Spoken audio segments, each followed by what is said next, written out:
Very good evening. Welcome to the debate. 2019 ఎన్నికల ముందు ఏడాది పాటు జగన్మోహన్ రెడ్డి గారి ప్రచారం మనం చూసాం. చాలా రకాల మాటలు చెప్పారు ప్రజలకి, చాలా రకాల హామీలు ఇచ్చారు ప్రజలకి. అధికారంలోకి వస్తే నేను అది చేస్తాను, ఇది చేస్తాను, రత్నాలు ఇస్తాను, వజ్రాలు ఇస్తాను, వైడూర్యాలు ఇస్తాను అని చాలా రకాలు చెప్పారు. కానీ అన్నిటికంటే జనాన్ని పడేసే మాట ఏంటంటే ఒక్క ఛాన్స్ ఇవ్వండి అని. ఒక్క ఛాన్స్ ఇవ్వండి, నేను ఆకాశాన్ని భూమి మీదకి తెస్తా అన్న తరహాలో చూపించారు ఆయన. ఒక రకంగా చెప్పాలంటే అరచేతిలో స్వర్గం చూపించేంత ఇదిగా చెప్పారు. అన్నిటికీ మూలం ఒక్క ఛాన్స్. దాంతో జనం సహజంగానే సర్వేలు చెప్తున్నవి కానీ, స్టడీస్ చెప్తున్నవి కానీ, అంచనాలు చెప్తున్నవి కానీ దాదాపు 15 to 20% జగన్మోహన్ రెడ్డికి వచ్చిన ఓటు బ్యాంకు ఆ రోజున ఈ ఒక్క ఛాన్స్ అనే పదంతోనే వచ్చింది. ఒక 25 to 30% పార్టీ ఓటు బ్యాంక్ కానీ లేకపోతే ఆయన ఇచ్చిన హామీల వల్ల కానీ వచ్చింది. 15 to 20% మాత్రం పర్టికులర్గా ఈ ఒక్క ఛాన్స్ అనే దానికే వచ్చింది. సరే, ఆ ఒక్క ఛాన్స్ ఇచ్చినందుకు ఏం జరిగింది, ఏంటి, ఎలాంటి పరిపాలన రుచి చూపించారు జగన్మోహన్ రెడ్డి గారని ప్రజలు ఆల్రెడీ 4 సంవత్సరాల 10 నెలలుగా అనుభవిస్తూనే ఉన్నారు. కొంతమందికి నచ్చవచ్చు, కొంతమందికి నచ్చకపోవచ్చు, కొంతమంది నచ్చిందా నచ్చలేదా బయటికి చెప్పలేక డైలమాలో ఉండొచ్చు, అది వేరే విషయం. మనం నేను డీటెయిల్స్లోకి వెళ్ళడం లేదు. కానీ ఆయన రాగానే చేసిన పని ఏంటంటే, ఒకటి విధ్వంసం, 2 తన సైన్యాన్ని తయారు చేసుకోవడం.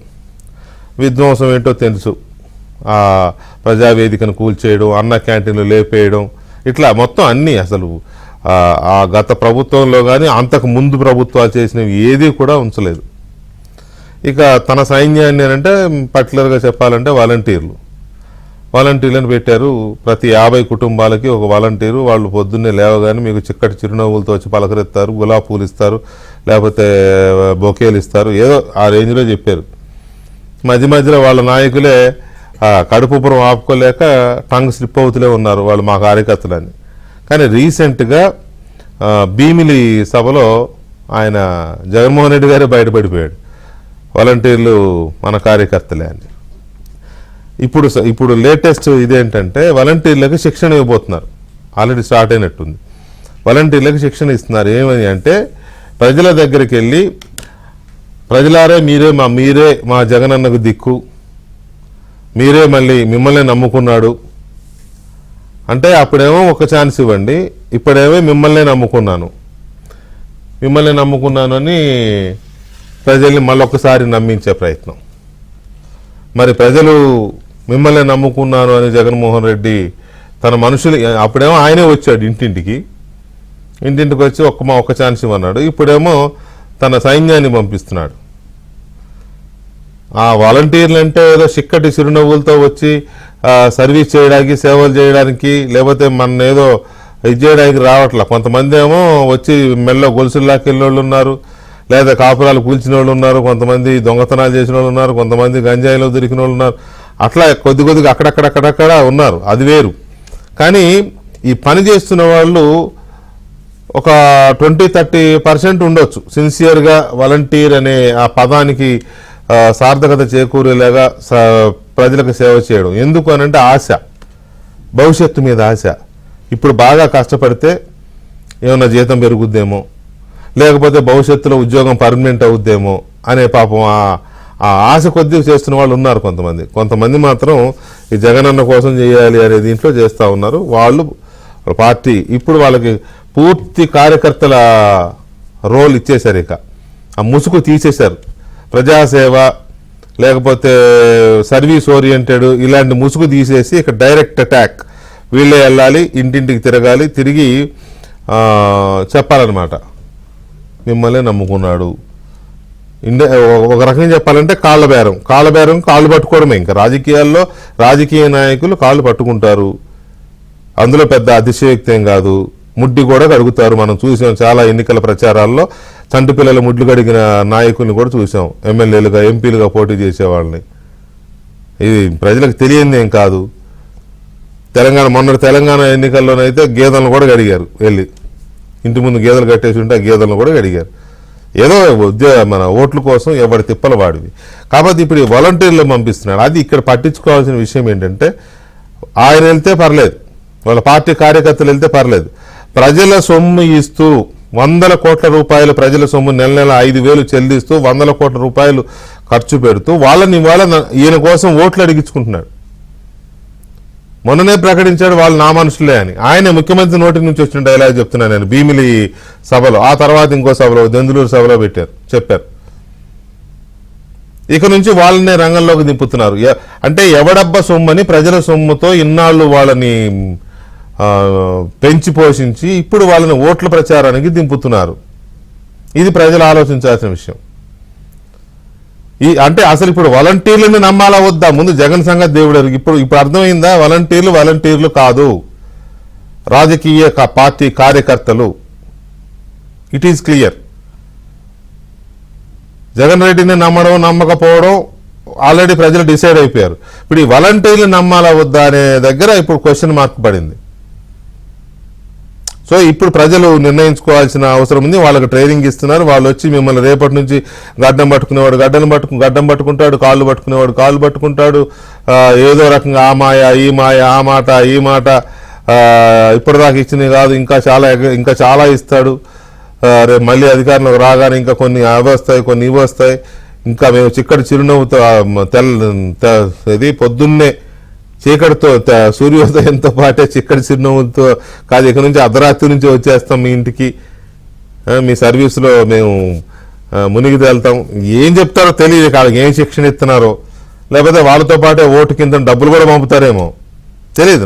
నాకు అనిపిస్తుంది అలాంటి చర్యలు ఏమైనా ఉంటాయా. సో ఈ రకమైన ప్రచారాన్ని ఎలా చూడాలి మనం అనేది ఒకటి, ప్రజలు ఎంత అలా అలర్ట్గా ఉండాలి, ప్రజలు ఎలా దీన్ని స్వీకరించాలి అనేదే మనం చర్చించబోతున్నాం. ఈ చర్చలో మనతో తెలుగుదేశం పార్టీ నాయకులు కొలికపూడి శ్రీనివాసరావు గారు, అలాగే సిపిఎం సీనియర్ నాయకులు మాజీ శాసనసభ్యులు ఎంఏ గఫూర్ గారు అండ్ జనసేన పార్టీ అధికార ప్రతినిధి రజనీ గారు మనతో చర్చలో పాల్గొంటున్నారు. ముందుగా గఫూర్ గారు నమస్తే అండి. నమస్తే వెంకటకృష్ణ గారు. ముసుగు తొలగింది. ఇక ఇప్పటిదాకా మేకతోలు కప్పుకున్న ఇవన్నీ కూడా ఇప్పుడు మీద పడుతున్నాయి జనం మీద. సో మీరేం చెప్తారు జనానికి? ఒక్కటి వెంకటకృష్ణ గారు, ఆయన కోరిక ఉండవచ్చు. ఇప్పుడు వాలంటీర్లందరూ వైసీపీ వాళ్ళు అనేది కాదండి. వాలంటీర్లు పుట్టకుటి కోసం వచ్చిన వాళ్ళు 5,000 రూపాయలతో వాళ్ళతో వెట్టిచాకిరి చేయిస్తున్నాడు జగన్మోహన్ రెడ్డి. ఈ వాలంటీర్లు ఇటీవల కాలంలో పెద్ద ఆందోళన కూడా చేస్తున్నారు, మా వేతనాలు పెంచాలని, కొందరిని తీసేసినారు కూడా. కాబట్టి వాలంటీర్లు 30% ఉన్నారని అదే అందుకోసమే ఇప్పుడు చేయాల్సిన పని ఏమిటంటే, వాలంటీర్లకు ఎలక్షన్ డ్యూటీలు ఇవ్వకూడదు అనేది ఆల్రెడీ హైకోర్టు గైడ్ లైన్స్ ఉందండి. అయితే ఎలక్షన్ డ్యూటీ అఫీషియల్ గా వేయరు.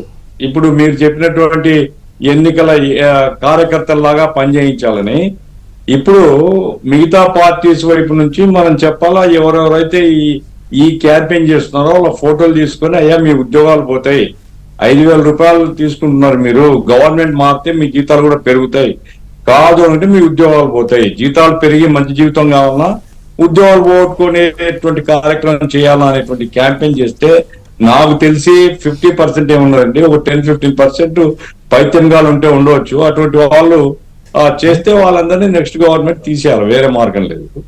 కాబట్టి వాళ్ళు ఇన్నాళ్ళుగా గవర్నమెంట్ ఎచ్చక్క నుంచి డబ్బులు తీసుకున్నారండి. వాళ్ళేం వైసీపీ పార్టీ నుంచి నిధులు తీసుకోలేదు, లేదా జగన్మోహన్ రెడ్డి గారి సొంత డబ్బులు తీసుకోలేదు. అది మన కన్సాలిడేటెడ్ ఫండ్ ఆఫ్ ఇండియా దాంట్ నుంచి డబ్బు తీసుకున్నారు. తీసుకున్నప్పుడు they should be loyal to the government. Government does not mean the YCP. Government అనేది గవర్నమెంట్ డ్యూటీ. అయ్యా మీరు ఇది ఈ పని చేయండి, ఆ పని చేయండి అంటే ఆ పని చేయాలి తప్ప, వాళ్ళు కలెక్టర్ గారో లేకుంటే సచివాలయం యొక్క కంట్రోల్లో ఉండాలి తప్ప, ఈ రకమైనటువంటి ఉద్యోగాలకు కనుక వాళ్ళు తలపడితే వాళ్ళ ఉద్యోగాలు పోతాయనేటువంటి మెసేజ్ మనం చాలా క్లియర్ ఇవ్వాలా. ప్రజలు కూడా నిలవేయాలండి. ఇప్పుడే ఎవరు అమాయకులు లేరు సార్, వచ్చి వాలంటీర్ క్యాంపెయిన్ చేయండి. ఇప్పుడు నా ఇంటికి వస్తాను అనుకోండి, నేను నిలవేస్తాను, ఫోటో తీస్తాను, ఏందిరా ఈ బార్కో ఉద్యోగం చేస్తాను అంటాను నేను. కాబట్టి ప్రజలు అప్రమత్తంగా ఉండాలా. వాలంటీర్లు కనుక ఈ పని చేస్తే లాగి కొట్టి కంప్లైంట్ చేయాలి. అది ఆ రకమైనటువంటి చైతన్యంతో ప్రజల్ని తయారు చేస్తే వాలంటీర్లు వాళ్ళ మానసికంగా వాళ్ళు నలిగిచేస్తున్నారండి. 5,000 రూపాయలతో అటు బతకలేక చావలేకున్నారు. కాబట్టి వాళ్ళందరూ కూడా నెక్స్ట్ గవర్నమెంట్ ఫామ్ అయితేనే వాలంటీర్ వ్యవస్థను మేము సంస్కరిస్తాము, వాళ్ళకి న్యాయమైన వేతనాలు ఇస్తాము అంటే ఎవరు చెప్తే వాళ్ళ తరఫున ప్రచారం చేస్తారు సార్. ఇది వాతావరణం. కాబట్టి మనమేం ఆందోళన పడాల్సిన పని లేదు ఆయనకి. ఎందుకంటే వైసీపీ పార్టీని చేతులారా నాశనం చేసినాడండి ఆయన. వైసీపీ పార్టీ లేదు ఈరోజు, వైసీపీ కమిటీలు లేవు, వైసీపీ ఇన్ఛార్జ్లు ఉన్నారు. ఆ ఇన్ఛార్జ్లు అంటే ఎవరు లేడు, ఈ సచివాలయ సిబ్బంది వాలంటీర్లు ఇన్నాళ్ళు ఉన్నారు. రేపు షెడ్యూల్ వచ్చిన తర్వాత ఎందుకుంటారు వాళ్ళు ఎవరు లేకపోతే దిక్కులేని అనాథలు వీళ్ళు వీధుల్లో. కాబట్టి వైసీపీ పార్టీని విజయవంతంగా అతనే నిర్మూలించినాడు. కాబట్టి రేపు గోదావరి తప్ప వేరే మార్గం లేదు ఆయనకు. ఇప్పుడు మీరు ఒక జోక్ వేశారు, ఏదో ఒక్క ఛాన్స్ అని. నాకు ఈ మధ్య ఒక మిత్రుడు సోషల్ మీడియాలో పోస్టింగ్ పెట్టినాడు, నేను చూసి నవ్వొచ్చింది నాకు. తండ్రి లేని వాడిని నాకు ఒక ఛాన్స్ ఇచ్చారు, తల్లి చెల్లి నన్ను దూరం చేస్తారు, మరొక ఆ రకమైనటువంటి దొంగ ఏడుపులు ఏడుస్తాడు. జనం ఎవరు పిచ్చోళ్ళు కాదండి, జనం ఇప్పటికీ విసిగిపోయి ఉన్నారు. అట్లాగే వాలంటీర్ల వరకు వచ్చినప్పుడు అవసరమైతే మనం ఎలక్షన్ యంత్రాంగాన్ని మనం డిమాండ్ చేయొచ్చు. ఎన్నికల యంత్రాంగం వాళ్ళందరూ వాళ్ళని వెంటనే సస్పెండ్ చేయడము, వెంటనే ఊస్ చేయడము చేయాల్సినటువంటి అవసరం. కానీ గఫూర్ గారు మీరు అంటున్నారు ఆందోళన, మనమేమి ఆందోళన జరాల్సిన అవసరం లేదు, వాళ్ళ రూపం ఏంటో తెలిసిపోయింది, వాళ్ళ పార్టీని వాళ్ళే భూస్థాపితం చేశాడని మీరు అంటున్నారు. ఆందోళన చెందాల్సింది మనం కాదు కదా. ఇప్పుడు మీరు చాలా అనుభవం ఉన్న నాయకులు, ఒక పార్టీ నాయకులుగా ఎమ్మెల్యేగా మీకు తెలుసు, లేదా శ్రీనివాసరావు గారికి తెలుసా, రజనీ గారికి తెలుసు, లేదా మాకు తెలుసు, నాకు తెలుసు జర్నలిస్ట్గా. కానీ కామన్ మ్యాన్ దగ్గరికి వెళ్ళి వీళ్ళు ఏదేదో చెప్పేస్తే అరచేతిలో స్వర్గం కదా సార్. ఏదో అంటారే, అరచేతిలో ఏదో పోసి మోసేద్దాకా నాకు ఇచ్చారంటారు. ఆ టైప్ లో చేస్తే మనకి చెప్పరు సార్ అందులో ఎవరు చేయదాటిపోయింది వ్యవహారం. వాళ్ళ కడుపులు కాలుతున్నాయండి వాళ్ళందరూ ఆవేదనతో. ఎందుకంటే మొన్న వాళ్ళందరూ ఆందోళన విజయవాడలో పెద్ద మీటింగ్ పెట్టినారు వాళ్ళు. అవును, మాకు జీతం పెంచాలా, మాకు న్యాయం చేయండి అనేసి. అప్పుడు ఏదో ప్రెజెంటేషన్లు ఇచ్చినాడు వాళ్ళకి బహుమతులు. ఏం సేవ చేసినారు బహుమతులు ఇస్తున్నాడో అంటే ఇదంతా కూడా కాకబట్టేటువంటి పద్ధతిలో ఆయన పోయినాడు. చాలా మంది వాలంటీర్స్ విసిగిపోయి ఉన్నారు. వాళ్ళకి ఏంటంటే మేము ఉన్నాంరా బాబు, మీరు నిష్పక్షపాతంగా ఉండండి, మా గవర్నమెంట్ వచ్చిన తర్వాత మీ దృష్టిలో పెట్టుకుంటాము, మీకు న్యాయం జరుగుతుంది అనే పద్ధతిలో. ఇప్పుడు ఏదో వినవస్తుంది, శ్రీనివాసరావు కూడా ఎక్కడో చోట ఎన్నికల పోరాటంలో పాల్గొంటున్నారు. వాళ్ళందరూ ఏం చేస్తారు, జనాన్ని ఎడ్యుకేట్ చేయాలి కదా. ఎవరైతే ఎన్నికల పోరాటం ఉన్నారో వాళ్ళ డ్యూటీ ఆ నియోజకవర్గం జనాన్ని ఎడ్యుకేట్ చేయాలా, ఆ పార్టీ కార్యకర్తలు ఎడ్యుకేట్ చేయాలా. ఎవడైనా పైత్యంగా ఉంటే, ఎవడైనా పిచ్చి ముదిరినోడు ఉంటే అటువంటి వాళ్ళ ఫోటోలు తీయాలా, వెంటనే ఎలక్షన్ యంత్రాంగానికి కంప్లైంట్ చేయాలా. Right, very good, well said sir. Rajini garu, ఈ వాలంటీర్లతో జనంలోకి వెళుతున్నారు, జనాన్ని మళ్ళీ వీళ్ళకి వైసీపీ కార్యకర్తలుగా ఇక వాళ్ళకి గుర్తింపునిచ్చేసి, గుర్తింపే ఉందిలే ఆల్రెడీ తెలిసిందే, కానీ అందుకే అంటున్నా నేను, ముసుగు తీసేశారు. ఇంకా ముసుగు తీసేసి జనం దగ్గరికి పంపిస్తున్నారు. జనాన్ని జగనన్న మిమ్మల్ని నమ్ముకున్నాడు కాబట్టి మీరు ఇది చేయండి అని చెప్పి పంపే ప్రయత్నం. వాళ్ళకు ప్రత్యేకమైన శిక్షణ ఏం చెప్తారో ఆ శిక్షణలో వాళ్ళకి ఏం ట్రైనింగ్ ఇచ్చి పంపుతారో. అందుకే నాకు టైటిల్ కూడా పెట్టా, బెదిరించమని శిక్షణ ఇస్తున్నారా లేదా బతిమాలమని శిక్షణ ఇస్తున్నారా, రెండూ వర్కౌట్ అవుతాయి జనం దగ్గర. ఇప్పుడు సగం మందిని భయపెట్టి లోపరుచుకున్నారు, మిగిలిన సగం మందిని బతిమాలుకొని కాళ్ళబడి లోపరుచుకుంటారా ఏంటి? రజనీ గారు, మీకున్న అబ్జర్వేషన్ ఏంటి? సార్, ముఖ్యంగా మొన్నటి రోజు అంగన్వాడీ వాళ్ళ ధర్నా మీరు అందరూ చూసారు. అంగన్వాడీ వాళ్ళ ధర్నా జరిగినప్పుడు అక్కడ వాళ్ళకి సంబంధించిన ఏదైతే అంగన్వాడీ స్కూళ్ళు తలుపులు వేసేస్తే ఆ తాళాలు పగలగొట్టించింది సచివాలయం సిబ్బంది, వాలంటీర్లు. అప్పుడు వాలంటీర్లు అడిగారంట, మరి వీళ్ళ ఉద్యోగాలు తీసేస్తే ఏం చేయాలి అంటే వాలంటీర్లు అన్నారు, ఈ పని కూడా మానెత్తిన ఇచ్చేస్తారేమో, అసలే మాకు డిఎస్సిలో లేకపోతే ఉపాధి అవకాశాలు లేక గతి లేక ఈ బుడబుక్కల ఉద్యోగాలు చేయలేక చచ్చిపోతున్నాం.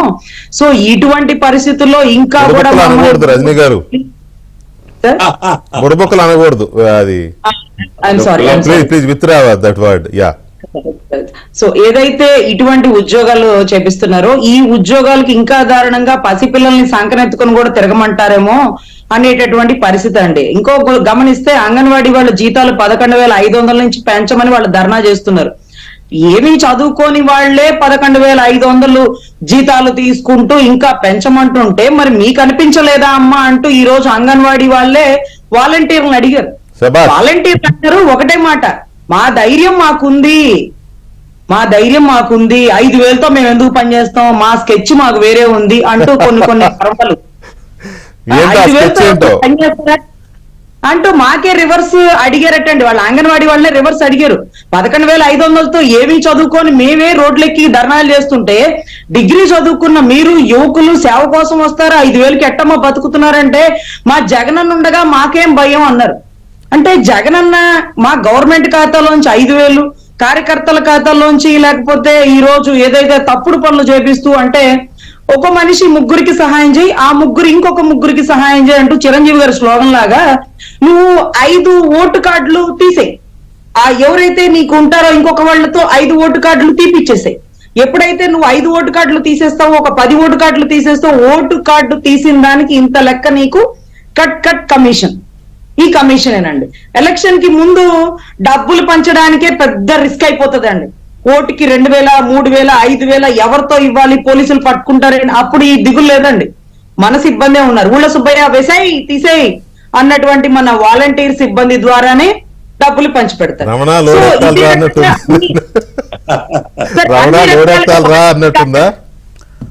సార్ ఆ ఫెసిలిటీ సార్ అన్నిటికీ వాడడం బిగిన్ చేశారు.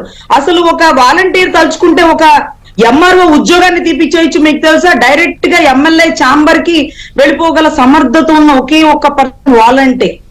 డైరెక్ట్ గా వెళ్ళిపోతాడు. అన్న ఎంఆర్ఓతో పెద్ద ఇబ్బంది అవుతుంది అన్న, వాడితో సమస్య మనకి ఈ ఎలక్షన్ టైంలో వాడి ఇబ్బంది అంటే, అవునా వాడిని ట్రాన్స్ఫర్ కొట్టేద్దాం ఏమన్నాడు మన చేతిలో పనేగా అనే స్థాయికి వాలంటీర్ వచ్చేసాడండి.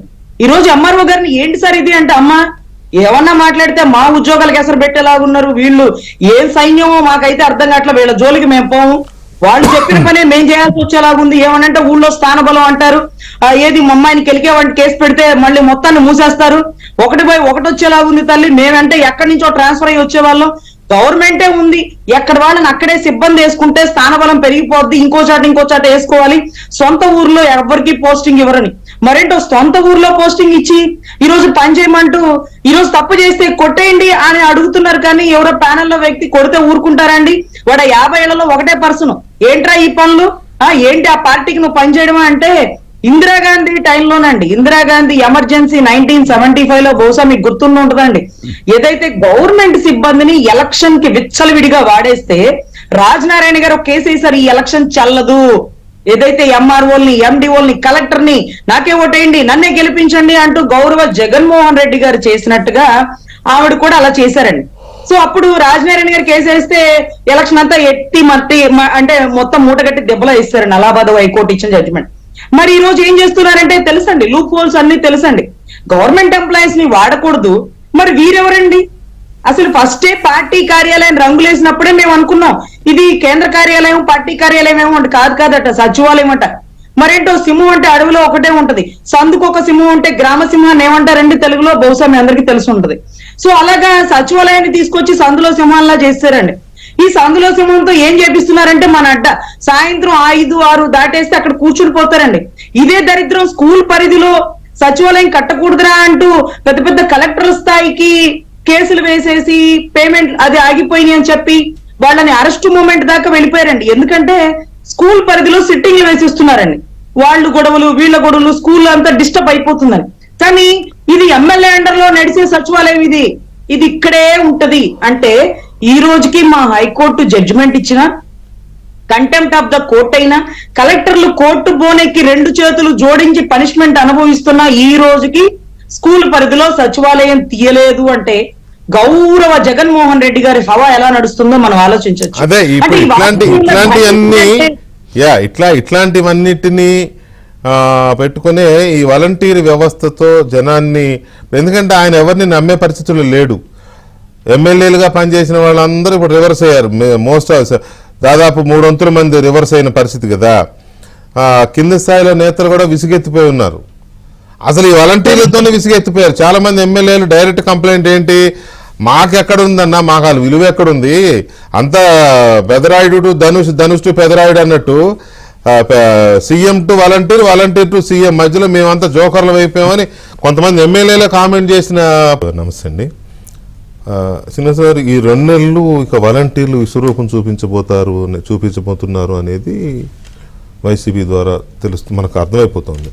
సో వాళ్ళని ఇక మళ్ళీ అదే పదం నేను వాడతాను, ముసుగులు తీసేసి డైరెక్ట్ చేసేస్తున్నారు. వాళ్ళు వెళ్ళిపోతారు, రేపటి నుంచి జనాలకు వాళ్ళే ప్రచారం చేస్తారు, వాళ్ళే ఇల్లు తిరుగుతారు. అది మీకు తెలియదే ఉంది ఇప్పుడు దాకా, ఇవాళ మా పత్రికలో కూడా రాశారు. సో ఇది ఎలాంటి ఇంపాక్ట్ చూపించే అవకాశం ఉంది? ఇప్పుడు వాలంటీర్ల మీద ఆధారపడి ఎన్నికలకు వెళ్ళే పరిస్థితి జగన్మోహన్ రెడ్డికి వచ్చిందన్నది మీ అభిప్రాయం? వాస్తవం, మీకు కనిపిస్తుంది? వాస్తవం. అది 100% నిజం. కారణం ఏంటంటే వైఎస్ఆర్సీపీలో ప్రభుత్వం లేదు, పార్టీ లేదు. ప్రభుత్వం లేదు, మీరు గమనించండి. మంత్రులు జిల్లా పర్యటనలు, సమీక్షలు, అభివృద్ధి కార్యక్రమాలు, శంకుస్థాపనలు, ప్రారంభోత్సవాలు, వాటి గురించి ప్రెస్ మీట్లు ఇవేం లేవు కదా. అంతా డమ్మీ వ్యవస్థ అంతే. ఇక్కడ తెలంగాణలో ఒక రాష్ట్ర ప్రభుత్వం పనిచేస్తుంది. ముఖ్యమంత్రి, ఆర్థిక మంత్రి, ఇతర మంత్రులు, సమీక్షలు, మీడియా సమావేశాలు, అందరు కూర్చొని అందరూ. ఈ తెలంగాణలో ముఖ్యమంత్రి వచ్చి దాదాపు 45-50 రోజులు అవుతుంది. ఈ 45-50 రోజుల్లో ఆయన 20-30 సార్లు మీడియాతో మాట్లాడారు. 20-30 సార్లు మీడియాతో మాట్లాడారు. మరి కాబట్టి ఆంధ్రప్రదేశ్లో పార్టీ లేదు, ప్రభుత్వం లేదు, పార్టీ కూడా లేదు. అదే మీరు కూడా గఫూర్ గారు అన్నట్టు వైసీపీని భూస్థాపితం చేసుకున్నారా? లేదండి, నేను ఒక సంవత్సరం క్రితం ఒక మాట చెప్పానండి. వైఎస్ఆర్సీపీని స్థాపించింది జగన్మోహన్ రెడ్డి, వైఎస్ఆర్సీపీని భూస్థాపితం చేసింది కూడా జగన్మోహన్ రెడ్డి. కారణం ఏంటంటే ఇప్పుడు ప్రభుత్వం లేదు అని ఎందుకన్నానంటే చెప్తాను. దాదాపు ఒక సంవత్సరం క్రితం నాకు ఒక మున్సిపల్ కమిషనర్ చెప్పింది ఏంటంటే, ఏదైనా ఒక వార్డులో ఒక వాలంటీర్ రాజీనామా చేస్తే అసలు వాలంటీర్ కార్యక్రమాల గురించి డైరెక్ట్గా చీఫ్ సెక్రటరీ రెగ్యులర్గా ఫాలో అవుతారంట. రాష్ట్రం మొత్తం మీద ఇప్పుడు రోజు ఎన్నో ఉద్యోగ ఖాళీలు ఏర్పడతాయి, వాటి గురించి ఎవరు పట్టించుకోడు. కానీ ఎక్కడైనా ఒక వాలంటరీ పోస్టు ఖాళీ ఏర్పడితే వెంటనే చీఫ్ సెక్రటరీ నుంచి, ఆ ఆఫీస్ నుంచి ఫోన్ వస్తుందంట, దాన్ని వెంటనే భర్తీ చేయమని. సో ఈ జగన్మోహన్ రెడ్డి ప్రభుత్వంలో ఎవరున్నారంటే, పైన జగన్ ఉన్నాడు, కింద వాలంటీర్ ఉన్నాడు, మధ్యలో సజ్జలు ఉన్నాడు. అదే చెప్తున్నా కదా, పెదరాయుడు ధనుష్ పెదరాయుడు అని. ఇక్కడ మధ్యలో సజ్జలు ఉన్నాడు. అది కమ్యూనికేషన్ అంతే అంతే. ఇక మిగతా ఎవరికీ పని లేదు. సాధారణంగా ఒక పార్టీ అధికారంలో ఉన్నప్పుడు ఆ గ్రామంలో, ఆ ప్రాంతంలో రకరకాల సమస్యలు, పనులున్న వాళ్ళు నాయకుల దగ్గరికి వెళ్తారు. ఆ నాయకులు, స్థానిక నాయకులు, పార్టీ నాయకులు, ఆ నాయకులు పోలీస్ స్టేషన్లోనో, ఎంఆర్ఓ ఆఫీసులోనో, కలెక్టర్ ఆఫీసులోనో, ప్రభుత్వ కార్యాలయంలో ఉన్న పనుల్ని చేపిస్తారు. ఇప్పుడు జగన్మోహన్ రెడ్డి వచ్చిన తర్వాత వైఎస్ఆర్సీపీ నాయకులకి ఎవ్వరికీ పని లేదు. ఇందాక మీరు అన్నారు ఎమ్మెల్యేలకి ఏం పని లేదు అని. అసలు వైఎస్ఆర్సీపీ పార్టీ యంత్రాంగానికి పని లేదండి. మొత్తం ప్రభుత్వాన్ని ఆయన వాలంటీర్లు పెట్టుకొని నడుపుతున్నాడు. కాబట్టి ఇప్పుడు ఎందుకు సరే అసలు ఈ వాలంటీర్లు ఎవరు అంటే, 5,000 కోసం ఉద్యోగం చేస్తున్నారు అంటే ఎవరైనా సరే తప్పనిసరి పరిస్థితి అయి ఉండి చేస్తున్నారట. తప్పనిసరి పరిస్థితి అయి ఉండి చేస్తున్నారు. ఎంత శాతం మంది అట్లా ఓన్లీ జీతం కోసం చేస్తున్నారు? గఫూర్ గారు అన్నట్టు మీరు అన్నారు కదా, ఒకటండి, నేను ఒక 20-30% ఉంటారేమో అట్లా జీతం కోసమే పనిచేసే వాళ్ళు అనుకుంటున్నాను. ఇప్పుడు మొత్తం ప్రపంచ ఆర్థిక వ్యవస్థలో, భారతదేశ ఆర్థిక వ్యవస్థలో, లేకపోతే ఆంధ్రప్రదేశ్ లాంటి ఒక రాష్ట్రంలో ఏదైనా ఒక ఉద్యోగం సంపాదించటం ఇంతకు ముందులాగా అంత ఈజీగా లేదండి. రెండోది ఏంటంటే, ఇప్పుడు చదువుకున్న ప్రతి వాళ్ళు ఏదో ఒక స్కిల్ డెవలప్మెంట్తో బయటకు వస్తున్నారు కాబట్టి పోటీ తీవ్రంగా ఉండటం వల్ల ఉద్యోగ ఖాళీ వచ్చినా కూడా వెంటనే భర్తీ అవుతున్నాయి. ఇంకా చాలా మంది నిరుద్యోగులు మిగులుతున్నారు. ఈ నేపథ్యంలో కారణాలు ఏమైనా వాలంటరీ పోస్టులు తీసుకొని పనిచేస్తున్న వాళ్ళ సంఖ్య కూడా గణనీయంగా ఉంది.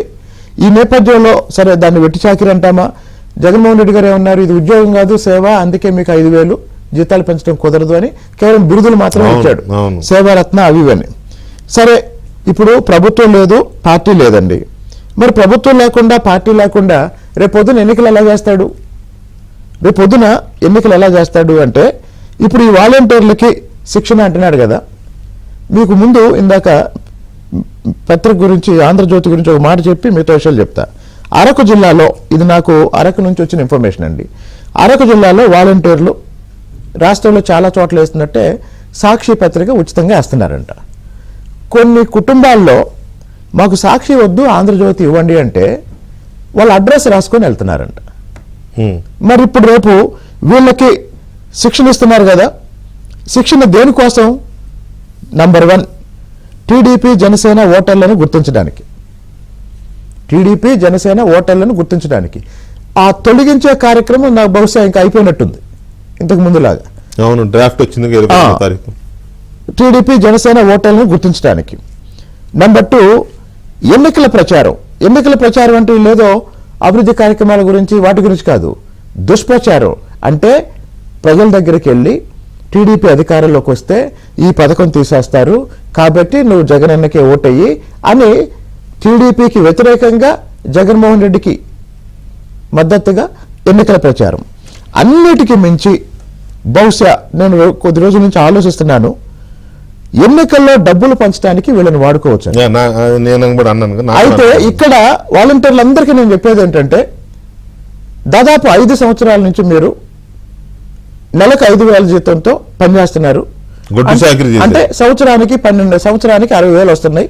ఈ 5 ఏళ్లలో 3 లక్షలు వచ్చి ఉంటాయి. అదే మీకు ఇంకొక ఉద్యోగం ఉన్నట్లయితే ఏ సంవత్సరానికి 6 లక్షలు, 5 లక్షలు, 6 లక్షలు సంపాదించుకునే వాళ్ళు రేపు డబ్బు పంచడానికి మీకు ఒక 100 ఓటర్లకో 200 ఓటర్లకో మీ చేతికి డబ్బు ఇస్తారు. వాలంటీర్లందరికీ విజ్ఞప్తి, ఆ డబ్బులు మీరే తీసేసుకోండి. మీరే మింగేయండి. మింగేయటం కాదు, అదే అంతే, వాళ్ళు తప్పలేదు. ఇన్నాళ్ళు సేవ చేసినందుకు, ఆ డబ్బులు మీరు తీసేసుకుంటే కాస్త ఆ కష్టానికి తగ్గ ఫలితం దక్కినట్టు అవుతుంది. ఇప్పుడు మామూలుగా అట్లా డబ్బులు ఎందుకంటే మీరు అసంఘటిత రంగంలో ఉన్నారు కాబట్టి మీ తరఫున మాట్లాడేవాడు. జగన్మోహన్ రెడ్డి లాంటి ఒక మోడ్రన్ బందిపోటు ఆధునిక పద్ధతుల్లో సమాజాన్ని దోసుకొని, ఇప్పుడు మన చిన్నప్పుడు చంబల్లో బందిపోటుల గురించి విన్నాం. అవును, సినిమాలు. కానీ Jaganmohan Reddy 21st century dacoit with modern approach and modern skills and modern techniques. కాబట్టి జగన్మోహన్ రెడ్డి లాంటి ఒక ఆధునిక దోపిడీదారుణ్ణి, ఆధునిక పెత్తందారుణ్ణి, ఆధునిక బందిపోటుని, ఆయన సంపాదించిన లక్షలాది కోట్ల రూపాయలు ప్రజల సొమ్ము, అది జనం డబ్బు. ఆయన ఇడుపులపాయ ఎస్టేటు దళితుల భూమి, ఆయన దగ్గర ఉన్న లక్షల కోట్లు ఆయన ఏమన్నా వ్యవసాయం చేసి ఇడుపులపాయలు సంపాదించాడా? ఆయన కానీ, ఆయన బాబు కానీ, ఆయన తాత కానీ, ఇవన్నీ జనం డబ్బులండి. కాబట్టి వాలంటీర్లకి నా సలహా ఏంటంటే, మీకు డబ్బులు పంచమని ఇస్తారు. ఎందుకు ఇస్తారు చెప్తా. గ్రామాల్లో ఈరోజు వైసీపీ నాయకులు విపరీతమైన అసంతృప్తితో ఉన్నారు. వాళ్ళకి డబ్బులు పంచే పని అప్పచెప్తే వాటి కోసం ఎదురు చూస్తున్నారు. వాళ్ళు ఎప్పుడు వస్తాయని ఎదురు చూస్తారు. అలాగనే జగన్మోహన్ రెడ్డి పరిపాలనలో ఇప్పుడు తెలుగుదేశం పార్టీ, జనసేన, ఇతర పార్టీలు జగన్కు ఓటేయలేదండి. కాబట్టి జగన్ నుంచి ఏం ఎక్స్పెక్ట్ చేయలేదు వీళ్ళు. కానీ జగన్ ఓటేసి జగన్ నుంచి చాలా ఆశించిన కార్యకర్తలు ఉన్నారే, వాళ్ళు మోసపోయారు. ఆ కార్యకర్తలు కూడా, స్థానిక వార్డు స్థాయి నాయకులు కూడా ఇట్లాంటి అవకాశం కోసం ఎదురు చూస్తున్నారు. మీ అబ్జర్వేషన్, వాలంటీర్లలో ఆ రకమైన ఆలోచన ఉందా? అసంతృప్తి, కోపం, మనం జీవితం బలైపోయాం 5 ఏళ్ల పాటు అని. ఒకటి సార్, ఉద్యోగానికి సంబంధించి సాధారణ సైకాలజీ ఏంటంటే, ఒక ఉద్యోగంలో జాయిన్ అయిన తర్వాత మంచో చెడో దాన్ని కంటిన్యూ చేస్తారండి. తప్పదులే.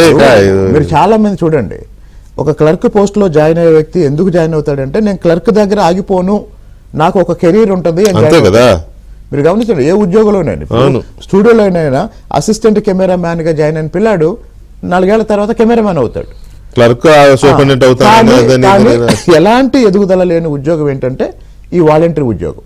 సరే, ఈ నేపథ్యంలో ఇంకొక పాయింట్ ఏంటంటే, ఎందుకు వీళ్ళకి ట్రైనింగ్ ఇస్తున్నారంటే, ప్రతిపక్షాల సమాచారం. అంటే ఇప్పుడు రేపు ఎన్నికల ప్రచారంలో ఇప్పుడు నేను ఏ ఊరు వెళ్తున్నాను, ఏ వీధిలోకి వెళ్తున్నాను, ఎవరితో మాట్లాడుతున్నాను. ఇప్పుడు నా దగ్గర ఒక లిస్ట్ ఉంటుందండి. మొత్తం నియోజకవర్గంలో 234 బూతులు ఉన్నాయి. ఈ 234 బూతుల్లో ఒక 100 ఓట్లను ప్రభావితం చేసేది వాళ్ళు ఎవరు, నా దగ్గర ఒక లిస్ట్ ఉంటుంది. లేదు ఒక 500 ఓట్లు అదేలే, మీ movements లిస్ట్ ఉంటుంది. నేను వాళ్ళని ఏ తెల్లవారుజామునో మధ్యాహ్నం రాత్రి ఎప్పుడో చోట కలుస్తాను. ఇప్పుడు ఏం చేస్తారు, ఈ సమాచారం స్థానికంగా ఉన్న వాళ్ళ నాయకులకు, అధికార పార్టీకి ఇస్తారు. వాళ్ళు ఏం చేస్తారు, వెంటనే మళ్ళీ రంగంలోకి దిగుతారు. ఎందుకు ఈ రంగంలోకి ఎలా దిగుతారు, డబ్బులు తీసుకొని దిగుతారు. డబ్బులు తీసుకొని దిగుతారు, లేకపోతే మిమ్మల్ని కట్టడి చేసే పని పోలీసులకు అప్పచెప్పి మీ మీద. ఇంకోటి పోలీసులకు కూడా నేను చెప్తున్నాను, ఎన్నికల షెడ్యూల్ వచ్చిన తర్వాత జగన్మోహన్ రెడ్డికి సినిమా చూపించే వాళ్ళలో మొదటి వరుసలో ఉండేది పోలీసులు. అంతే, అది కూడా ఉందా? జగన్మోహన్ రెడ్డికి సినిమా చూపించే వాళ్ళలో మొదటి వరుసలో ఉండేది పోలీసులు. జగన్మోహన్ రెడ్డికి చివరికి మిగిలేది బందరు డ్రైవరు, గుడివాడ క్లీనరు. మరి ఈ ర్యాగింగ్ భరించలేకపోతున్నామండి. కాదండి, ఇప్పుడు బందరు డ్రైవరు, గుడివాడ క్లీనరు అర్థమైందిలేండి. సరే గఫూర్ గారు, ఇప్పటి వరకు మనం అంటే మనకి కమ్యూనిస్టు భాషలో కానీ లేకపోతే కొంచెం వీటిలో కానీ నయా నియంతలని, నయా సామ్రాజ్యవాదులని, నయా వలసవాదులని, నయా ఉదారవాదులని, నయా ఆర్థిక విధానాలని ఇట్లా చూసాం. ఇప్పుడు శ్రీనివాసరావు గారు నయా బందిపోట్లు కూడా చూపించాడు మనకి, ఇట్లుంటారని. ఓకే, అది ఒక పాయింట్. తర్వాత ఇప్పుడు వీళ్ళని కూడా బెదిరిస్తున్నారంట. ఏది, మీరు ఈ శిక్షణ కార్యక్రమాలకు అటెండ్ అవ్వాలి, మస్ట్గా చెప్పింది చేయాలి, 2 నెలలు చెప్పింది చేయాలి, చేస్తేనేమో మీకు పారితోషికాలు ఉంటాయి, మళ్ళీ అధికారంలోకి రాగానే మీకు ప్రత్యేక గుర్తింపులు ఉంటాయి, లేకపోతే మిమ్మల్ని తీసేస్తాం అనే బెదిరింపులు కూడా ఉన్నాయంట వీళ్ళకి. కొంతమంది అయితే ఏకంగా భోజనాలు పెట్టి మంచిగా విందు రాజకీయాలు కూడా చేస్తారు. వాలంటీర్లను అవి ప్రజల కంటే లేకపోతే ఓటర్ల కంటే ఎక్కువ ప్రయారిటీ ఇప్పుడు వాలంటీర్లకి మంచి ఏటపోతులు కోసి విందులు కూడా పెడుతున్నారంట కొన్ని నియోజకవర్గాల్లో. సో ఈ బెదిరింపులు ఎంతవరకు వర్కౌట్ అవుతాయంటారు? అంటే ఏంటి సార్, ఈ ఆధునిక కాలంలో బెదిరింపులకు ఎవడు భయపడతారు సార్? పిల్లోని బెదిరిస్తే, కొడుకుని బెదిరిస్తేనే బెదరడం లేదు. కాబట్టి బెదరడం కాదు, ప్రలోభ పెడతారు. కొంత డబ్బు ఇచ్చో, డబ్బు ఆశ చూపో, కొంచెం భారీ మొత్తం వాళ్ళ జీవితంలో, ఎందుకంటే 5,000తో నలిగిచేస్తుంటారు. ఒక 50,000 20,000 అట్లా ఇచ్చినారు అనుకోండి. కానీ అంత డబ్బు ఇవ్వాలంటే 2 లక్షల చిల్లర ఉన్నారు, 2,25,000 మంది ఉన్నారు. 2,25,000 మందికి మరి ఆ రకంగా డబ్బులు ఇవ్వగలుగుతాడా? జగన్ నేను వినింది ఏమంటే సార్, జగన్ బ్యాంక్ లో ఇన్కమింగ్ అకౌంటే తప్ప అవుట్ గోయింగ్ అకౌంట్ ఉండదండి సార్. అవును, ఈ మాట చాలా మంది చెప్పారు. ఇన్కమింగ్ తప్ప అవుట్ గోయింగ్ లేదని. మరి అవుట్ గోయింగ్ లేని చోట ఇంత డబ్బు ఇప్పుడు కొత్తగా ఇన్ఛార్జ్లు పెట్టినాడు, వాళ్ళని ఇవ్వమంటాడా? వాళ్ళంత డబ్బు ఇవ్వరు. ఏమైనా ఒకటి సార్, ఇప్పుడు నేను శ్రీనివాసరావు గారికి రిక్వెస్ట్ చేస్తున్నా, రజనీ గారు, ఎందుకంటే ఆమె అడ్వకేట్ కాబట్టి, ఇప్పుడు ఈ ట్రైనింగ్ ట్రైనింగ్ లో ఏం చెప్తానని మొత్తం విషయాన్ని సేకరించి ఒక పిల్ వేయాలి సార్. పిల్ వేసి, వీళ్ళు గవర్నమెంట్ ఉద్యోగస్తులే కదా, గవర్నమెంట్ డబ్బులు తీసుకుంటున్నారు, అది అవుట్ సోర్సింగ్ కావచ్చు, లేకుంటే మీరు అడిగేశారు.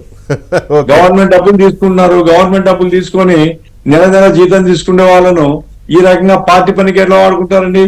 కాబట్టి ఖచ్చితంగా పిల్ వేస్తే చూద్దాం ఏమైతుంది అనేటువంటిది. ఏమైనా ప్రజలు కూడా జాగ్రత్తగా ఉండాలండి. ఇప్పుడు ప్రధాన ప్రతిపక్ష పార్టీకి కానీ, జనసేనకి కానీ, అట్లాగే మేము కమ్యూనిస్టులుగా మేము ఉండే చోట కానీ మేము ఊరికే ఉన్నాం కదా సార్. వాళ్ళందరూ వైసీపీ పని చేస్తూ ఉంటే వాలంటీర్లు మేమంతా చూస్తూ ఊరుకోం కదా. కాబట్టి ఖచ్చితంగా ప్రజల్ని చైతన్యవంతులు చేయాలి. కార్యకర్తలు అవసరమైతే అడ్డుకోవాలి, వాళ్ళ మీద కంప్లైంట్ చేయాలి. అదే పద్ధతిలో హైకోర్టులో కూడా ఒక పిల్ వేస్తే ఎట్లుంటుందో ఆలోచించాలని నేను కోరుతున్నాను.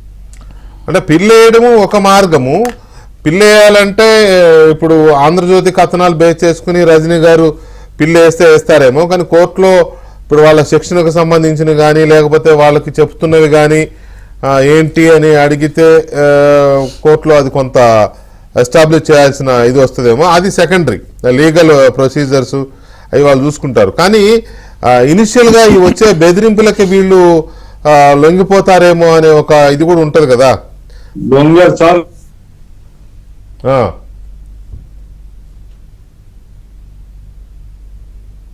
కట్ అయిందా? రైట్, గఫూర్ గారిది కట్ అయింది, మళ్ళీ తీసుకుందాం మనం. రజనీ గారు, అట్లాంటి అవకాశం ఏమైనా ఉంటుందా, అట్లా పిల్లేసి ఇది చేసే అవకాశం? ఎందుకంటే రెండు మూడు ఎవిడెన్సెస్ లేకపోతే ఇవి ఉన్నాయి. ఒకటి, మీడియాలో వచ్చిన కథనాలు, పర్టికులర్గా ఆంధ్రజ్యోతిలో ఇవాళ వచ్చిన ప్రధానమైన కథనం ఒకటి. చాలా సార్లు వాళ్ళ నాయకులే గఫూర్ గారు ఓకేనా? కనెక్ట్ వినపడుతుందా? వినపడుతుంది. మీరు కంటిన్యూ చేయండి సార్, మీరు కంటిన్యూ చేయండి. అదే నేను చెప్పేది ఏమిటంటే, వాళ్ళెవరు అంటే ఈ బెదిరింపులకు ఎవరు భయపడరండి. ఇప్పుడు బెదిరించే నైతిక శక్తి కూడా లేదు వాళ్ళకు. బెదిరింపులకు కాదు కానీ ప్రలోభ పెట్టి ఆ రకంగా ఎన్నికల యంత్రాంగం, ఎందుకంటే పార్టీ కార్యకర్తలు లేరు, పార్టీ కార్యకర్తల్ని బయట నుంచి తెచ్చుకోవాలి ఇప్పుడు డబ్బులు ఇచ్చి, అదేదో వీళ్ళనే వాడుకోవచ్చు అనేటువంటి ప్రయత్నం చేయొచ్చు. ఎప్పుడైతే ప్రజలు చైతన్యవంతులై ప్రశ్నించడం మొదలు పెడతారో వీళ్ళు కూడా అంత రిస్క్ తీసుకోరు. ఆ రకంగా ప్రశ్నించేటువంటి పద్ధతిలో మనం జనాన్ని చైతన్యవంతం చేయాలండి. నిలవేయాలా, ఎక్కడైతే ఉంటుందో అక్కడ నిలవేయాలా. తర్వాత ఎలక్షన్ కమిషన్ కు కంప్లైంట్ చేయాలా. ఎందుకంటే మనం ఇప్పుడు సచివాలయ సిబ్బందిని ఎన్నికల డ్యూటీకి వాడుకోవాలని అతని ప్లాన్, అది కుదరలేదు కదా. ఇప్పుడు టీచర్లు వేయమన్నారు, అట్లాగే ఈ వాలంటీర్లు వాడుకోవాలని అతని ప్లాన్. వాలంటీర్లు ఎటువంటి పరిస్థితిలో ఈ షెడ్యూల్ వచ్చిన తర్వాత వాళ్ళు గవర్నమెంట్ ఆఫీస్ లో ఉండాలి తప్ప బయట ఎక్కడ తిరగకూడదు, ఇళ్ళకు పోకూడదు. ఏదైనా ఆ కండిషన్స్ మనం ఇంపోజ్ చేసేటువంటి పద్ధతి ఎలక్షన్ కమిషన్ కు మనం కంప్లైంట్ చేయాలని నా అభిప్రాయం ఉంటుంది. రైట్, రజనీ గారు, కోర్టులో ఒకవేళ మీలాంటి అడ్వకేట్ ఎవరైనా కోర్టు దగ్గరికి వెళ్ళి ఈ విషయాన్ని ఎస్టాబ్లిష్ చేయాలంటే, ఒకటి ఇవాళ ఆంధ్రజ్యోతిలో వచ్చిన కీలకమైన కథనం కావచ్చు, లేకపోతే వాళ్ళ నాయకులు పలు సందర్భాల్లో వాళ్ళు మా కార్యకర్తలే అని చెప్పిన సందర్భం కావచ్చు. మొన్న భీమిలి సభలో జగన్మోహన్ రెడ్డి గారు స్వయంగా మన కార్యకర్తలు అని చెప్పిన ఇది కూడా తీసుకోవచ్చు. వీటితో పాటు మొన్న ఎన్నికల విధులు టీచర్లను తప్పించి వాలంటీర్లకు అని చెప్తే ఎన్నికల కమిషన్ రిజెక్ట్ చేసింది. సో ఆ ఎగ్జాంపుల్ కూడా తీసుకొని ఏదో ఒక రూపంలో వాలంటీర్లని వాడుకోవాలని చూస్తున్నారు ఈ ప్రభుత్వం వారు అని చెప్పి వేయొచ్చు. ఒకవేళ గఫూర్ గారి సజెషన్ కనుక మీరు తీసుకునే లెక్క అయితే ఒకటి కోర్టు పరంగా, కానీ ప్రజా కోర్టు కూడా ఇంపార్టెంటే కదా. ప్రజలు కూడా అలర్ట్ అవ్వాల్సిన అవసరం ఉంది ఈ విషయంలో. అది జనసేన, తెలుగుదేశము, పార్టీలు, పార్టీ కార్యకర్తలు, పార్టీ యంత్రాంగం, ర్యాంక్ అండ్ ఫైల్ వీళ్ళందరూ ఎలా చేస్తారు, దీన్ని ఎలా అడ్డుకుంటారు, అది ఒకటి. కానీ ప్రజలు, మెయిన్గా ప్రజలు ఈ వాలంటీర్లు చెప్పే మాటల్ని ఎంతవరకు నమ్మాలి, ఎంతవరకు నమ్మొద్దు, నమ్మాలా వద్దా, ఈ విషయంలో కూడా చైతన్యం తీసుకురావాలేమో కదా. Yes sir, 100%. సార్, ఇక్కడ ముఖ్యంగా మనం గమనించాల్సింది ఏంటంటే, జగన్మోహన్ రెడ్డి గారు ముఖ్యమంత్రి అయ్యాక కాన్స్టిట్యూషనల్ పోస్ట్ ఉంటుందండి, ఎలక్షన్ కమిషనర్ గారి పోస్ట్. ఆయన పదవిని ఎందుకు కుదించారు అనేది ఎవరికి అర్థం కానటువంటి విషయం అండి. ఇప్పుడు మాకు అర్థమవుతుంది, ఈ ఎలక్షన్ కమిషనర్ ఎవరైతే ఉన్నారో అసలు ఈ వాలంటీర్ సిబ్బంది ఏంటి, వీళ్ళకి ఓటు హక్కులు మార్చడాలు, లేకపోతే ఓటు హక్కులు, లేకపోతే ఏదైనా మోడిఫికేషన్స్ కి అసలు వీళ్ళకి ఏం అధికారం ఉంది? కేవలం ఒక ఎంఆర్ఓ చేయాల్సినటువంటి డ్యూటీని, పెద్ద పెద్ద అధికారులు చేయాల్సినటువంటి డ్యూటీని వీళ్ళకి పెత్తనం ఇవ్వడం ఏంటి అంటూ అప్పుడైతే ఎవరైతే నిమ్మగడ్డ రమేష్ గారు ఉన్నారో ఆయన క్వశ్చన్ చేస్తారని ఆయన పదవిని కుదించి ఆయన పక్కకు పిలిచి కరోనా టైంలో చెన్నైలో అంబులెన్స్ నుంచి తీసుకురావాల్సిన ఆవశ్యకత ఏంటి అంటూ పక్క రాష్ట్రాల అడ్వకేట్స్ అడుగుతున్నారు. అదేంటది, కాన్స్టిట్యూషనల్ పదవీ కాలాన్ని కుదించే అధికారం ఒక రాష్ట్ర ముఖ్యమంత్రికి ఉంటుందా అంటే, మా రాష్ట్ర ముఖ్యమంత్రి కొంచెం అతి తెలివిలే, ఆయన పిచ్చోడి చేతిలో రాయలాగుంటది, ఏం చేస్తాడు ఆయనకే తెలియదు, మళ్ళీ కోర్టుకే వచ్చింది కదా, మేము మళ్ళీ చివాట్లు పెట్టి ఎక్కడ వాళ్ళు అక్కడే, అంటే ఎక్కడ దొంగలు అక్కడే గప్చుప్ సాంబార్ బుడ్డిలాగా మళ్ళీ ఆయన అక్కడికి పంపించి ఈయన ఇక్కడ తీసుకొచ్చి వేశాం. ఇదంతా ఎందుకు జరిగిందంటే వాలంటీర్ల సిబ్బంది. ఇప్పుడు మనం పిలివేయాల్సినటువంటి పని కూడా లేదండి, వాలంటీర్లను ముందే వాడతాడు. ఎలక్షన్ టైంలో వాలంటీర్లను ముందే పక్కన పెట్టమని గతంలో కూడా వచ్చేసింది. సో ఈ 2 months వాళ్ళకి తక్కువ 2 months ఉంది. ఎలక్షన్ కోడ్ ఆన్ అయ్యాకో లేకపోతే ఎలక్షన్ ప్రీవియస్ టైంలో వీళ్ళని ఇంట్లోనే పెట్టేస్తారు. ఈ లోపే వీళ్ళు జనాల్లోకి ఎలా వెళ్ళాలి అంటే, మొన్నటి రోజు అండి పవన్ కళ్యాణ్ గారు వారాయి ఎక్కి 30,000 పైచులకు ఆడబిడ్డలు తప్పిపోయారు, దీంట్లో కీలక పాత్ర వాలంటీర్ల పాత్ర అంటూ చెప్తే, అప్పుడు చాలా మంది వైసీపీ అభ్యర్థులు కూడా, వైసీపీ కార్యకర్తలు కూడా ఏమోనేవే వద్దులేవే ఆ వాలంటీర్ని ఇళ్ళకి రాని మాక ఎందుకు గోల, ఇప్పుడు పరిస్థితులు బాగా ఆడబిడ్డ విషయాలు చెప్పమాక, ఆ పథకాలు గితకాలు మనకొద్దా వచ్చినప్పుడు సంగతులే అని పక్కన పెడితే ఎట్లా మళ్ళీ ఇళ్లలోకి ప్రవేశించాలని అర్థం కాక జగనన్న సురక్ష అని చెప్పి, అమ్మ సురక్ష గురించి చెప్పాలి, ఒక ప్లాన్ ఉంది, మీ ఇంట్లో ఈ రోగం ఉంటే ఈ ట్రీట్మెంట్, ఆ రోగం ఉంటే ఆ ట్రీట్మెంట్ అంటూ మళ్ళీ ఇళ్లలోకి జొరబడి రోగాల గురించి అడుగుతూ మధ్యలో ఒక మాట అన్నారండి. పాపం జగన్ గారు ఎంత కష్టపడి మనకి పదవిలోకి వచ్చి ఇన్ని పథకాలు ఇస్తున్నారమ్మా, ఇవన్నీ ఆయన పుణ్యమే కదా, మరొక్కసారి అవకాశం ఇచ్చి ఆయన్ని గెలిపించుకుంటే అంటే నీకొక దండం, నీ రోగాలకు ఒక దండం. ఆరోగ్యశ్రీ ఇంతవరకు అప్లికబుల్ కాలేదు, మాకు ఏ రోగాలు ఉన్నాయో చెప్తే మేము హాస్పిటల్కి వెళ్తే అక్కడ డబ్బులు లేవు, ఇంటికి పొమ్మంటున్న పరిస్థితి అమ్మా. నువ్వు చదువుకున్నావు కదా డిగ్రీ, ఆ డిఎస్సి ఏదో రిలీజ్ అయితే పాప నువ్వు టీచర్ అయి ఉండేదానివి కదా, ఎందుకు ఈ దౌర్భాగ్యం చెప్పు? ఇంకా వాడి గురించి చిరతలు కొడుతున్నావా? రాష్ట్రం రావణ కష్టం అయిపోతుంది తెలియట్లే. నువ్వు చదువుకున్న పిల్లవేనా? చదువు లేకుండా పనులకెళ్ళి 300-500 పనులకెళ్ళి కూలోవడం మాకే తెలుస్తుంది. ఆ పథకాలు వద్దు, ఏమొద్దు. మా పిల్లోడికి మంచి ఉద్యోగం వస్తే, ఏది సాఫ్ట్వేర్ ఉద్యోగం వస్తే నెలకి 50,000 లక్ష రూపాయలు వస్తే మాకెందుకమ్మా ఈ పథకాలు? మాకెందుకు? మేము అడిగామా? సంవత్సరానికి 10,000 15,000 కరెంటు బిల్లులు ఎన్నో వస్తున్నాయి చూడట్లేదు తల్లి, బస్సుల ఛార్జీలు ఎంత పెంచారు చూడట్లేదా అంటూ చదువుకోని ఒక మహిళ, ఏది కూలికెళ్ళే ఒక మహిళ వాలంటీర్కి చెప్తే కంటతడి పెట్టి బయటకు వచ్చి మాకెందుకు సార్ ఈ పనులు, మాకెందుకు ఇలా చేపిస్తారు, ఏమీ లేని వాళ్ళు కూడా మమ్మల్ని తిడుతున్నారు, మేము ఈ పనులు చేయమని కొంతమంది ఎదురు తిరిగితే అప్పుడండి విప్లవం స్టార్ట్ అయ్యి తీసేయి సుబ్బయ్య, మన మనుషులు మనం చెప్పినట్టు వినాలి అంటూ కొంతమంది ఫిల్టర్ అయిపోయారండి. అప్పుడు జరిగిన విధ్వంసం అది.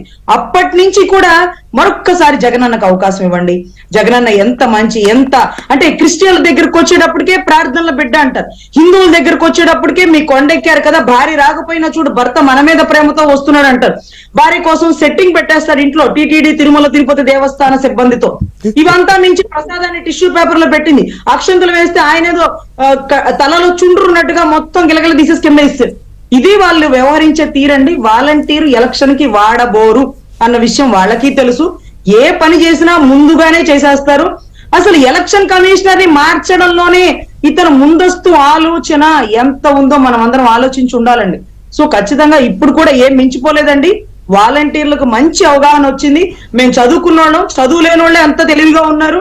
ఇక్కడ సాఫ్ట్వేర్ కంపెనీలు వస్తే నా చదువుకి ఇంట్లో కూర్చొని వర్క్ ఫ్రమ్ హోమ్ తో పనిచేయగలం, బాబు రావాలి, జాబ్ గ్యారంటీ, భవిష్యత్ గ్యారంటీ అంటూ ఎన్ని పథకాలు వస్తున్నాయి అంటూ వీళ్ళు ఈ గురించి చెప్తున్నా ఆ పథకాల గురించి ఆటోమేటిక్ గా ఏమీ లేని ఇళ్లలో వాళ్ళు ఈ సచివాలయ సిబ్బందికి వాలంటీర్లకి చెప్తున్నారండి.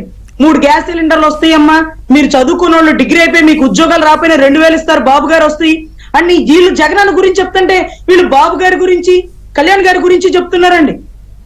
ఈ మిస్కమ్యూనికేషన్ వల్ల ఎలక్షన్ ఏం జరుగుతుందో అర్థం కాక జగన్ గారు రీసర్వే పెట్టుకొని అభ్యర్థులకి డబ్బులు పంచే అవకాశం లేదు, మీరు పోటీ చేస్తే పోటీ చేయండి. కీలక నేతలు బలహీనమైన పార్టీలోకి వెళ్ళిపోతున్నారు. పాపం మనం బలమైన అనుకున్నాం కానీ మన దగ్గర బలమే లేదు. ఏది జనబలం లేదు, ధన బలం అసలే లేదండి. ఎందుకంటే జగన్ గారు అంటే జల్లుతారు అనేది కాదండి, అభ్యర్థులతో జల్లిచ్చేవారు. ఆ బలమైన డబ్బు గల అభ్యర్థులు ఈ రోజు టీడీపీ పక్షాన జనసేన పక్షానికి వెళ్ళిపోయారు. ఈ రోజు చిల్లి గవ్వతో ఉన్నారు. అవసరమైతే వాలంటీర్లకి ఎమ్మెల్యే సీట్ ఇచ్చినా మీరు ఆశ్చర్యపోని అక్కర్లేదండి, అందరినీ తీసుకొచ్చి ఆ కేటగిరీలో కూర్చోబెడతారు. అంటే ఆ నియోజకవర్గంలో ఉన్న వాలంటీర్లలో కాస్త యాక్టివ్ గా ఉండి 4 రూపాయలు ఉన్నాడు చూసి వాలంటీర్లకు ఇచ్చే అవకాశం. Right, okay. ఒక్క నిమిషం కూర్చుంటే చాలు, ఉండాలి కదా సార్. 175 మంది తప్పే లేదులే, ఏమో నిజంగానే అలాంటి సమర్థులు కూడా ఉన్నారేమో. ఏది ఆయన ఎవరు, మన హిందూపురం ఎంపీ లాంటి అలాంటి దీనికంటే వాలంటీర్లో మంచి వాళ్ళు, యాక్టివ్ గా రాజకీయాలు చేయగలిగిన వాళ్ళు ఉండొచ్చు కదా, తప్పే ఉంది అందులో, కూడదనేవి లేదు, యా. ఒక్క నిమిషం రజనీ గారు, ఈ వాలంటీర్లది ఇంత చర్చించాం కానీ మనం గఫూర్ గారు అన్న పాయింట్ ఒకటి, ప్రజలు చాలా ఇదిగా ఉండాలి. ఏ పార్టీ, చాలా పార్టీలు చాలా రకాలుగా చెప్తూ ఉంటాయి, వాటిలో ఏది తీసుకోవాలి, దేనికి మనం ఓటు వేయాలని ప్రజలు డిసైడ్ చేసుకోవాలి. అంతవరకు ఓకే. రేపు మీరు పోటీ చేసే తిరుగుల్లోనే మీ మేనిఫెస్టో మీరు చెప్తారు, మీ ప్రత్యర్థులు వాళ్ళ మేనిఫెస్టో చెప్తారు, ప్రజలకు ఎవరికి నచ్చితే వాళ్ళకి ఓటేస్తారు, ఇంతవరకు ఓకే. కానీ ఈ వాలంటీర్ల రూపంలో వచ్చే జగన్మోహన్ రెడ్డి వాలంటీర్ వస్తున్నాడంటే జగన్మోహన్ రెడ్డి వస్తున్నాడు అనమాట. ఇప్పుడు ఆ జగన్నే నమ్మని వాళ్ళు వాలంటీర్ని నమ్ముతారా డైరెక్ట్గా అనేది ఇప్పుడు క్వశ్చన్. వాళ్ళు అలర్ట్గా ఉండాలంటే ఏం చెప్తారు వాళ్ళకి? అంటే జగన్మోహన్ రెడ్డి వాలంటీర్లకు అంత ప్రాధాన్యత ఎందుకు ఇస్తారో అసలు రహస్యం చెప్తానండి. ఏ రాజకీయ పార్టీకైనా, ఏ రాజకీయ నాయకుడికైనా ఒక ఓటింగ్ బేస్ ఉంటుంది, మన ఓటు బ్యాంక్ అంటాం. అవును. ఇప్పుడు నేను ఒక నియోజకవర్గంలో పోటీ చేసినప్పుడు, నేను ఒక పార్టీ తరఫున నిలబడ్డప్పుడు నా కులాన్ని బట్టో, నా మతాన్ని బట్టో నా ఒక ఓటు బ్యాంక్ ఏర్పడింది. అలా జగన్మోహన్ రెడ్డికి ఉన్న మొదట ఉన్న ఓటు బ్యాంక్ ఏంటంటే ఆయన ప్రాంతం, ఆయన కులం, ఆయన మతం.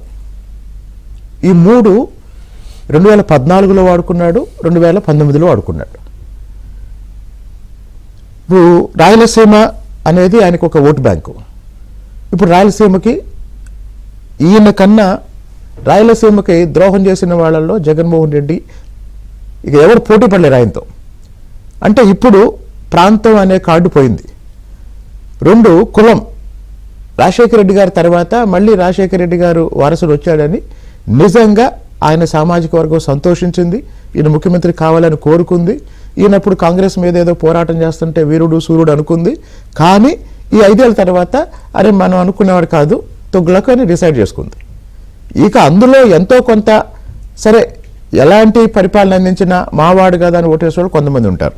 మిగిలింది ఏంటి? మతం. ఆయన అసలు ఏం మతం? ఆయన ప్రవర్తనేమో రెట మతం, మనం అనుకునేదేమో క్రైస్తవ మతం, ఆయన కొండెక్కితేనేమో హిందూ మతం, హరిద్వార్లో మునిగితేనేమో అంటే జగన్మోహన్ రెడ్డి. మొన్న షర్మిల గారు చెప్పారు, మణిపూర్లో అల్లర్లు దాడులు జరుగుతుంటే చర్చిలు తగలబెడుతుంటే ఒక క్రైస్తవుడు ఉండి నువ్వు మాట్లాడలేదు అని. జగన్మోహన్ రెడ్డి ఎప్పుడు కూడా నేను క్రైస్తవుడిని ఎక్కడ చెప్పలేదండి. జగన్మోహన్ రెడ్డి మతంతో రాజకీయం చేస్తున్నాడు, ప్రాంతంతో రాజకీయం చేశాడు, కులంతో రాజకీయం చేశాడు. ఇవన్నీ 1-2 సార్లు అయిపోయిన తర్వాత ఎక్స్పైర్ అయిపోతాయి. అంతే కదా. రేపు జగన్మోహన్ రెడ్డికి ఓటు బ్యాంక్ సంబంధించి సీరియస్ పాయింట్ ఏంటంటే 66,15,000 పెన్షనర్లు ఆయన ఫస్ట్ టార్గెట్. ఈ 66,15,000 మీరు గమనించండి, మనమే చాలాసార్లు చర్చించాం. ఉద్యోగుల జీతాలు ఆలస్యంగా ఇస్తున్నాడు కానీ పెన్షన్ విషయంలో మీరు ఇందాక ఇంట్రడక్షన్లో కూడా చెప్పారు, ఇప్పుడు తెల్లవారుజామున ఇస్తున్నాడు, రేపొద్దున అర్ధరాత్రి ఇస్తారు అని. ఎందుకు పెన్షన్ విషయంలో అంత ఓవర్ యాక్షన్ అంటే ఈ 66,15,000 మంది ఓటర్లు ఆయన ఫస్ట్ టార్గెట్. సామాజిక పెన్షన్ వీళ్ళకి గత ప్రభుత్వంలో ఏమవుతుంది, పెన్షన్ అయినా ఇంకొక పథకమైనా పంచాయతీ ఆఫీస్కో మండల ఆఫీస్కో ప్రభుత్వ కార్యాలయానికి వెళ్తే పథకం వస్తుందండి, లబ్ధిదారులు. కానీ ఇక్కడ ఏం చేశారు, ఇంటికి వచ్చి ఇస్తున్నసరికి మొదటి పాయింట్ మన ఇంటికి వచ్చి ఇస్తున్నారు అనే ఒక పాజిటివ్ పాయింట్. అయితే మరి పెన్షన్ ఇచ్చినంత మాత్రాన ఓట్లు వేస్తారా అనేది నెక్స్ట్ ప్రశ్న. ఇప్పుడు మనం డిబేట్ జరుగుతున్న టైంలోనే ఒక పెద్ద వ్యాపారవేత్త, నాకు బాగా పరిచయం ఉన్న ఒక పెద్ద ఆయన నాకు పంపించిన మెసేజ్ ఏంటంటే, వాళ్ళ మెయిడ్ హైదరాబాద్, ఇప్పుడు అమలాపురం సంబంధించిన ఒక ఆమె హైదరాబాద్లో ఒక ఇంట్లో పనిచేస్తారు. అమలాపురంలో అట్లా అమలాపురం ప్రాంతం నుంచి హైదరాబాద్లో పనిచేసే వాళ్ళు చాలా మంది ఉంటారు. ఇప్పుడు ఒక వాలంటీర్ ఉన్నాడు, ఆ వాలంటీర్కి ఆయన పరిధిలో ఉన్న వాళ్ళల్లో ఒక 20 మంది హైదరాబాద్లో ఉన్నారు పెన్షనర్స్. ఆయన ఏం చేస్తాడంటే 1వ తారీఖు హైదరాబాద్ వస్తాడు, అక్కడ ఇచ్చేసి హైదరాబాద్ వస్తాడు. ఇక్కడ ఒక పాయింట్ దగ్గర అందరికి ఇన్ఫర్మేషన్ ఇస్తాడు, నేను ఇక్కడ ఉన్నాను అని. వాళ్ళు వస్తారు, వాళ్ళ పెన్షన్ వాళ్ళకి ఇస్తాడు. ఇచ్చేటప్పుడు 500 కట్ చేసుకుంటాడు. ఈ 500 కట్ చేసుకుంటాడు. ఇది మనం చాలాసార్లు ఎక్స్పోజ్ చేసాం మనం. ఇది తర్వాత ఊళ్ళో ఇచ్చేవాళ్ళు ఏం చేస్తున్నారంటే రకరకాల కారణాలు చెప్పి ఒక 100 నొక్కేస్తున్నారు. ఇంకో విషయం అండి, ఇక్కడ వడ్డీ వ్యాపారం చేస్తారు. ఇక్కడ ప్రభుత్వం నుంచి ఒక ఏదైనా లబ్ధి ఉండేటప్పుడు ఒక 1000 రూపాయలు తెచ్చి ఇస్తున్నప్పుడు ఆ తెచ్చిచ్చే వ్యక్తి 50 రూపాయలు 100 రూపాయలు తీసుకున్నా కూడా లబ్ధిదారులకి ఏదో నష్టపోతున్నా ఉన్న ఫీలింగ్ రాదు లబ్ధిదారులకి. రెండో విషయం అయితే ఇందులో కంక్లూజన్ ఏంటంటే, ఆయన ఆ సర్వెంట్ని మొన్న అడిగారంట, ఇంతకుముందు ఏ పార్టీకి ఓటేసామంటే జగన్మోహన్ రెడ్డి గారికి వేసానండి అని చెప్పిందంట. మరి రేపు ఎవరికి వేస్తామంటే ఎవరికి వేసినా జగన్కి అయితే ఏనండి అని చెప్పిందంట. ఎందుకని అంటే ఇప్పుడు మా ఇంట్లో సర్వెంట్ ఉందండి, మా మెయిడ్ ప్రతి నెల చివరి రోజు కాకినాడ వెళ్తుంది, ప్రతి నెల చివరి రోజు వెళ్తుంది. 1వ తారీఖున పెన్షన్ తీసుకుంటుంది, మళ్ళీ 2వ తారీఖు బయలుదేరి 3వ తారీఖు హైదరాబాద్ వస్తుంది. Same case. పోయినసారి జగన్మోహన్ రెడ్డి గారికి ఓటేశారు. ఇప్పుడు మంత్లీ పెన్షన్ వస్తుంది. ఈ పెన్షన్తో పాటు సంవత్సరానికి ఒకసారి కాపు నేస్తం వస్తుంది. కాపు నేస్తానికి వెళ్తుంది, పెన్షన్కి వెళ్తుంది. సరే, నేను అప్పుడప్పుడు జనం పల్స్ తెలుసుకోవటానికి ఊరెళ్ళి వచ్చినప్పుడల్లా అడుగుతాను, ఇంతకుముందు ఏమనుకునేవాళ్ళు ఈ గవర్నమెంట్ గురించి, ఇప్పుడు ఏమనుకునేవాళ్ళు. అవును, చాలా క్లియర్గా చెప్పేది, ఇంతకుముందు కళ్ళు మూసుకొని జగన్మోహన్ రెడ్డి గారు వేశారు. నాకు తెలిసి అది కాస్త ముద్రగడ పద్మ గారి ప్రభావం వల్ల వేశారు ఆ పరిసర గ్రామాల్లో. అక్కడ ఆ చుట్టుపక్కల ఇప్పుడైతే ముద్రగడ కాదు, ఎవరు చెప్పినా కూడా వేసే పరిస్థితిలో లేమండి. ఆయన ఇంటికి రావద్దన్నాడు కదా, వేసే పరిస్థితిలో ముద్రగడ మా ఇంటికి రావద్దని అన్నాడు. కాబట్టి ఈ పెన్షనర్లను ఏ లక్ష్యంతోనైతే వాళ్ళని తృప్తిపరచడం కోసం ఈ తెల్లవారుజామున ఈ నాటకాలు ఇవన్నీ చేస్తున్నారో, ఇంకొక విషయం గమనించండి. సాధారణంగా ఒక ప్రభుత్వం ఏదైనా శంకుస్థాపన కార్యక్రమం పేపర్లో వస్తుంది, లేదన్నా ప్రారంభం పేపర్లో వస్తుంది, ఏదైనా అభివృద్ధి కార్యక్రమం పేపర్లో వస్తుంది. కానీ మీరు 2వ తారీఖున, 3వ తారీఖున, 4వ తారీఖున సాక్షి చూడండి, వాలంటీర్లకి ఈ పెన్షనర్లకి డబ్బులు ఇస్తారే, ఆ ఫోటోలు వస్తాయి. ఆ ఫోటోలు విపరీతంగా వస్తాయి మీరు అన్నట్టు. కాబట్టి ఇక్కడ ఒక విషయం సార్, పెన్షనర్లు పేదలు, లేకపోతే ఆర్థికంగా అవసరం ఉన్నవాళ్ళు, వాలంటీర్లు కూడా నిరుద్యోగులు, వీళ్ళందరూ కూడా ఒక దశ వరకు జగన్మోహన్ రెడ్డిని నమ్మిన మాట నిజం, ఇంతకుముందు ఓటేసిన మాట నిజం. కానీ వీటితో పాటు ఈరోజు రాష్ట్రంలో ఉన్న ఇతర అంశాలను కూడా అందరూ గమనిస్తున్నారు. అందరికీ మాట్లాడే అవకాశం లేకపోవచ్చు, కానీ అందరూ గమనిస్తున్నారు. అందరూ గమనించి అర్థం చేసుకున్న ఒకే ఒక పాయింట్ ఏంటంటే, పరిపాలన అంటే ఇలా ఉండకూడదు. రైట్. ఇక్కడ మీరు అన్నట్టు పెన్షన్ల విషయమే అయితే పెన్షన్లు ఇంత ముందు కూడా ఇచ్చాయి కదా, ఇంత ముందు ప్రభుత్వాలు కూడా ఇచ్చినాయి. ఇక్కడ పెన్షన్ జగన్మోహన్ రెడ్డి గారు వచ్చిన తర్వాతే కనిపెట్టి కెమికల్ ల్యాబ్లో సృష్టించి తీసుకొచ్చిన వైరస్ ఏం కాదు అది. పెన్షన్లు ఏనాడో ఎన్టీ రామారావు గారు ముఖ్యమంత్రి అయినప్పుడు మొదలైన పెన్షన్ ఇది అలా అలా అలా అలా పెరుగుతూ పెరుగుతూ పెరుగుతూ అసలు చంద్రబాబు నాయుడు గారు ముఖ్యమంత్రిగా ఉండి ఇప్పుడు అది 4,000 అయి ఉండేది. అది ప్రభుత్వం కంటిన్యూ అయ్యి ఉంటే 2019లో కంటిన్యూ అయ్యి ఉంటే అది 4,000 అయి ఉండేది. అది మరి ఇప్పుడు 3,000 లాస్ట్ మినిట్లో 250 పెంచాడు, 3,000 అయ్యింది.